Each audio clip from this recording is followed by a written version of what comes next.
Check out FlipsideGaming.com for all your gaming needs. Use the promo code HEROES to save 10% on all orders over $10.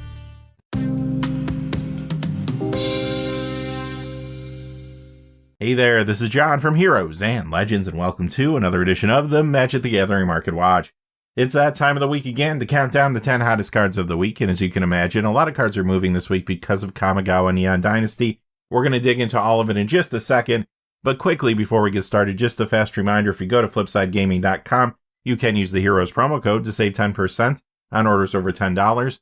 Currently, you can pre-order Kamigawa Neon Dynasty products there. They have all the items you see on the screen, plus they do have the commander decks as well. There is a separate page where you can find those, but I'll leave 2 links down below so you can find whatever you're looking for. And they do have a lot of other things besides Kamigawa Neon Dynasty on their site too. Remember, if your order is over $100 or consists only of singles, shipping will be free in the United States. Also, whenever you use the promo code, it does support the channel, which is always appreciated. So thank you. And without any further ado, let's get into it. Number 10 this week is Blood Funnel. It goes up $1.49 to $3.95. That is a 61% increase. And this is a good time to let you know how we compile our top 10 every week. We're looking at 2 major pieces of criteria. The first is a percentage increase in the value of the cards. And secondly, we want to see a true increase in sales for the cards we're talking about today. With that out of the way, let's talk more about Blood Funnel. Now, this has seen a little commander play in the past, but currently it's moving because of one of the new Kamigawa Neon Dynasty legendary creatures. That creature is Tetsunari Toad Rider. Blood Funnel allows you to cast enchantments for less, and the reoccurring Toad token mitigates the drawback, while it makes your opponents lose life while you gain life. Maybe it is moving more based on speculation than the resulting gameplay, but I am seeing this show up in some early commander deck lists around Tetsunari. Number 9 is Mind Leech Mass. It goes up $1.89 this week to $3.99. That is a 90% increase. This did see some increased commander play not too long ago in Umbra Sphere Manifest decks. Now players are putting this in early deck lists around a card from Kamigawa Neon Dynasty. This time the card is Satoru Umezawa. Attacking with an evasive creature and then bringing Mind Leech Mass in with Ninjutsu is a good way to get the powerful combat damage effect to trigger. Number 8 is one of 5 shrines that we have on today's countdown. It is Sanctum of Stone Fangs. It's up $2.16 to $3. That is a 257% increase. Okay. So currently this is in Sisei, whether like Captain builds and Commander, and even recently it saw an increase in Commander play. Some were picking this up to put in the Vampiric Bloodline Commander deck, others were adding this to fresh builds around Strefan Mauer Progenitor. This week though, as you could imagine, Kamigawa Neon Dynasty previews are what's pushing this.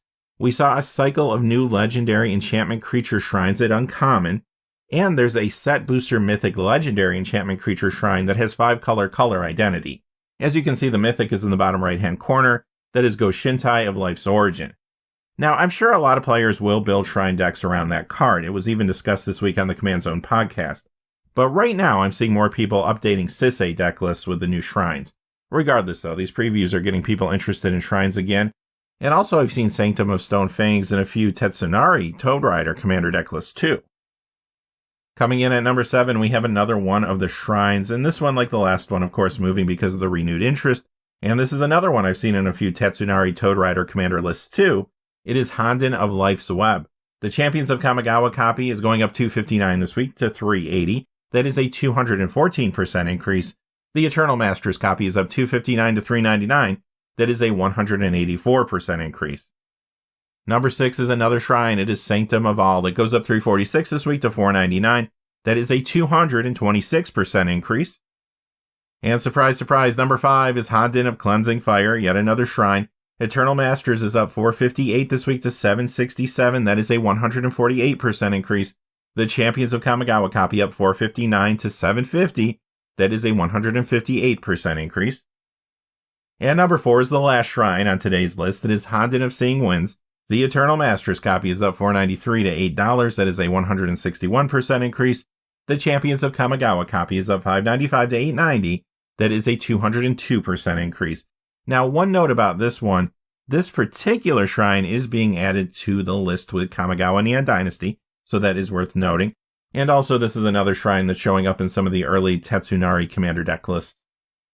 Number 3 is Fervent Charge of $7.13 this week to $8. And yeah, that's an 823% increase this week if you're doing the math at home. Now currently, this does see a tad bit of commander play, but you guessed it, a new Kamigawa Neon Dynasty card is pushing this one. Many are putting this in commander builds around this card here. Ishin to Heavens is one. Fervent Charge in these builds was an option mentioned this week on the Command Zone podcast, which could have brought some more attention to the card. Number 2 is Nameless Race, up 1102 to 2495. That is a 79% increase. So, as you know, if you've been watching these videos, recently reserve list cards and some other cards from the dark have been hot. This week, the reserve list card from that set that made the countdown is this one. It doesn't really see any play to speak of. It does appear to be a targeted buyout. Number 1 is Triangle of War. It goes up 1231 this week to 1525. That is a 418% increase, at least in theory. It does look like this is another reserve list buyout. Now, sure, it does see a tad bit of commander play, but the reason this moves so quickly is because copies just disappeared all at once online. Now, on top of that, there's some copies listed at an extremely high price, and that does throw off market data. So I do think if you shop around and be patient, you should be able to find this card cheaper than the price you see on the screen. This is definitely one to keep an eye on, though. Alright, with that being said, that does it for this week's Top 10 Hot Cards. Remember to join us this weekend, though, for our regular episode of the Market Watch, where we deep dive into everything that's happening in the secondary market.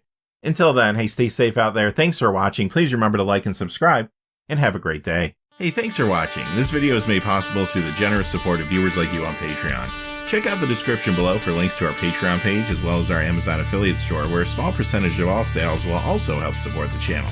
Finally, if you haven't had a chance yet to subscribe, hit that subscribe button so you don't miss any of the new videos on Heroes and Legends. Talk to you again soon, and have a great day.